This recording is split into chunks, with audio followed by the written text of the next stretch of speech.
मोदी सरकार के मंत्री जॉर्ज कुरियन ने अपने पद से इस्तीफा दे दिया है। केंद्रीय राज्य मंत्री जॉर्ज कुरियन का इस्तीफा राष्ट्रपति मुर्मू ने स्वीकार कर लिया है। जॉर्ज कुरियन ने 9 जून 2024 को केंद्रीय राज्य मंत्री के तौर पर शपथ ली थी और 11 जून 2024 को अल्पसंख्यक मामलों के मंत्रालय और मत्स्य पालन, पशुपालन, डेयरी मंत्रालय का कार्यभार संभाला था। एकमात्र ईसाई थे जो मोदी सरकार में मंत्री थे। 21 जून यानी बीता रविवार राज्यसभा कार्यकाल उनका खत्म हुआ, इसलिए उन्होंने अपने पद से इस्तीफा दे दिया। पार्टी ने उन्हें दूसरे टर्म के लिए राज्यसभा नहीं भेजा है। जॉर्ज कुरियन की गिनती केरल बीजेपी के सीनियर लीडर के तौर पर होती है। हर्षवर्धन जी, चर्चा इस रिजिग्नेशन के बाद ये हो रही है कि अब सरकार अपना कुछ फेरबदल करेगी, कुछ विस्तार करेगी और रवनीत बिट्टू हैं, उनका भी कार्यकाल खत्म होने के नजदीक आ रहा है। नहीं देखिए, क्या डेवलपमेंट अभी हर्ष मल्होत्रा ने भी त्यागपत्र दे दिया है, जॉर्ज कुरियन ने दे दिया। एक तरह से कहें कि जिनको भी कार्यकाल नहीं मिला या जिनको दूसरा पद मिल गया उन्होंने त्यागपत्र दे दिया। इसका सीधा सा मतलब हुआ कि मोदी सरकार के कैबिनेट विस्तार की जो पटकथा है वो पूरी है, बस वो हम लोगों को कब पता चलेगी ये पता चलना है। अब उसमें क्या है कि पेच फंसा हुआ है कि जो सरकार मंत्रिमंडल होगा और जो संगठन यानी केंद्र का संगठन होगा जिसको हम नितिन नवीन जी की पार्टी कहें, तो नवीन प्रयोग के साथ यहां कौन से प्रयोग होंगे वो दोनों जुड़े हुए हैं। तीसरा एक चीज जुड़ी हुई है, देश के सबसे बड़े राज्य उत्तर प्रदेश के अध्यक्ष के पद पर पंकज चौधरी को 6 महीने हो चुके हैं और अब तो लखनऊ में पंकज जी के जो नजदीकी पत्रकार हैं वो भी हास्य विनोद का पात्र बन गए हैं। वो रोज बताते हैं कि बस आज पंकज जी भी लौट के आ रहे हैं, अब आज लिस्ट घोषित। कोई कह रहा है कि वो लिस्ट चली तो गई है, दिल्ली में रखा भी गई है, लेकिन घोषित नहीं हो रही। कोई कह रहा है कि नहीं, थोड़ा मजबूती से बात नहीं रख पा रहे हैं इसलिए पूछ ही नहीं पा रहे हैं।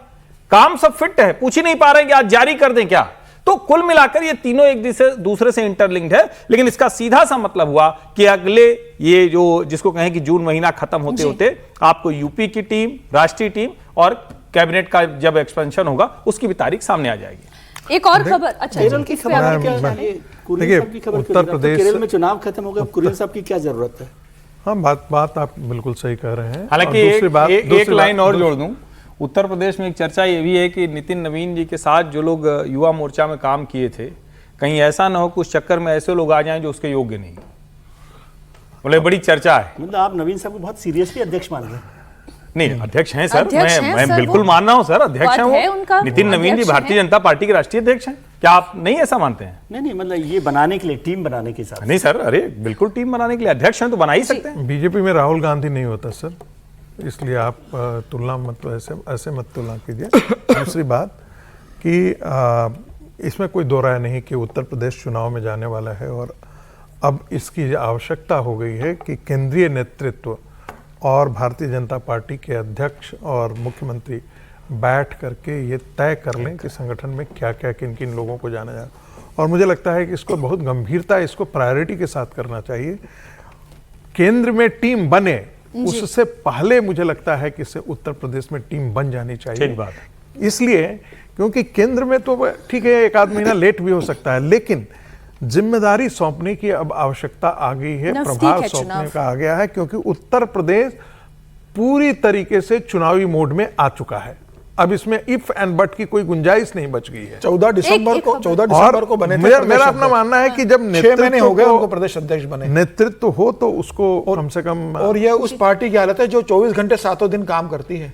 उस पार्टी की हालत है कि 6 महीने में अभी तक उत्तर प्रदेश की टीम 40 बार लखनऊ से दिल्ली प्रदेश अध्यक्ष कर चुके हैं। एक सूची लेकर जाते हैं, वहां से कुछ नाम जुड़ के आते हैं, प्रदेश के से कुछ नाम और जोड़े जाते हैं और वो अभी तक फाइनल नहीं कर पा रहे। अब फाइनल हो जाना चाहिए, जो बात रागी जी भी कह रहे हैं, अब नहीं तो कब करेंगे। एक और खबर है, मध्य प्रदेश सरकार में मंत्री कैलाश विजयवर्गीय की एक बयान की बहुत चर्चा हो रही है इंदौर में एक कार्यक्रम के दौरान। अध्यक्ष से बात आगे बढ़ गई है, कैलाश विजयवर्गीय 7 बार के जीते हुए सांसद हैं, तो पंकज सिन्हा अध्यक्ष तो सीरियस ही है। पंकज चौधरी 7 बार का जीतना कोई मामूली बात नहीं है। नहीं, वो तो है ही। मैं उसके उनके नेतृत्व पर थोड़ी कर रहा हूं, मैं तो कह रहा हूं 40 बार जाकर आए, लेकिन अध्यक्ष तो वही हैं। सर देखिए, मेरे अधिकारों पर अतिक्रमण आप लोग मिलकर ना करें, खबर मुझे बताने दें। इंदौर में कार्यक्रम के दौरान कैलाश विजयवर्गीय ने कहा कि हमारी सरकार किसी के साथ भेदभाव नहीं करती। आप हमें वोट दें या ना दें, हमारा काम जनता की सेवा करना है। लेकिन इसके बाद जो विजयवर्गीय ने कहा, उस पर आने वाले दिनों में राजनीति होना तय है। आप सुने बयान। यहाँ पर ये सड़क बन रही, मैं देख रहा था, यहाँ पर हिंदू भाई भी रहते हैं, मुसलमान भाई भी रहते हैं, कई मुस्लिम भाई हमको काफिर बोलते हैं। अरे अगर हम काफिर हैं, हमने सड़क बनाई है, तो इसको मत करो भाई।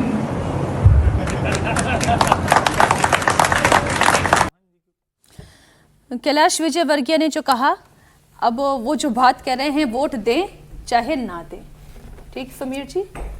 वो कैलाश सड़क बन विजयवर्गीय रही है, लेकिन हिंदू भी इसमें रहते हैं, विवाद मुसलमान कहाँ भी है? रहते ये तो हैं। अच्छा बयान है कि हिंदू मुसलमान नहीं, सब इसमें रहते हैं, विवादित वोट दें ना बयान दें। क्या है? इसमें विवादित तो है नहीं कुछ। इसमें तो कुछ भी विवाद और ये तो नहीं। अच्छा कैलाश जी ने कहा कि भाई कोई भी हो, कुछ भी हो, सबके लिए बन रही है। भाई आप कहते हैं ना कि हलाल हलाल सड़क भी होने वो ये चाहिए कह रहे ना। हैं कि आप हमें काफिर कहते हैं बोलते तो हिंदुओं को, सड़कों अगर पे मत काफिर चलो आप। हैं, नहीं अगर भाई, आप ये- हमें ये मानते हो तो हमारी बनाई हुई सड़क पर आप ना चले। मीनाक्षी ये हलाल सड़क नहीं है। तो सड़क हलाल? हाँ भाई, हॉस्पिटल हलाल होता है, दुपट्टा हलाल होता है, बिंदी हलाल होता है, मेडिसिन हलाल होने लगा है। तो ये एक प्रकार का विजयवर्गीय का तंज है मुसलमानों पर कि आप हर मामले में जो इस्लाम काफिर हम लोगों को बोलते हैं, तो ये हम ही लोगों की बनाई हुई सड़कें हैं, आप मत चलो इस पे। तो एक ढंग से बहुत कटाक्ष राजनीतिक व्यंग है, इसमें कंट्रोवर्सी का तो कोई मामला भी नहीं बनता है। बिल्कुल सही उन्होंने कहा। हर चीज में तुम हलाल ढूंढना शुरू करते हो, वो कहते हो हलाल का अलग अलग मार्केट है डेवलप करना है। हलाल की एक इकोनॉमी, पैरेलल इकोनॉमी खड़ी इस देश में है, और वो मुस्लिम इस्लामिक सड़क कोई इकोनॉमी। खाते और पहनते थोड़ी ना है सर। नहीं सड़क नहीं तो नहीं, मैं तो चलती कह रहा हूँ फिरती कि है। दुपट्टा पर नहीं, दुपट्टा सड़कें कोई अपने घर से पैसा ला के नहीं बना रहा। मकान जो का हलाल टैक्स से दे क्या रहा है, लेना टैक्स भी देना है? जनता से सरकार लेकिन बना रही है। हलाल अपार्टमेंट बनता है ना इस देश में, आपको जानकारी है ना? जी जी जी जी।